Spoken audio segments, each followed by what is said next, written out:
आँख है। शहद की मक्खी के कांटे का मैंने बताया था आपको, है क्या? आपको अच्छा वाला बताया था, भूल गया और किसी को काट गया यहाँ कुछ। अब क्या क्या करें, किताब पकड़ने के लिए दौड़ेंगे, घर जाके नोट्स देखेंगे, पार्कों में जाते हैं वहाँ शहद की मक्खी काट जाती है। हो सकता है आपने छोटा सा अपना होम्योपैथी की बुकची भी उठाई हो।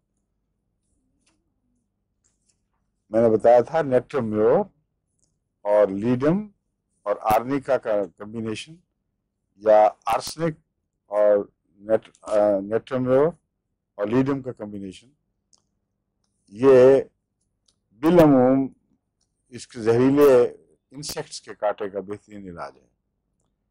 यहाँ तक के सिर्फ इंसेक्ट्स ही नहीं, बल्कि बिच्छू के कांटे की भी चोटी की दवा यही है।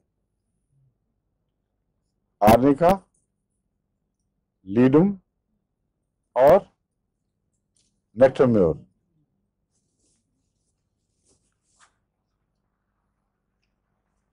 और शहद की मक्खी के कांटे का वैसे कौन सा एंटीडोट है?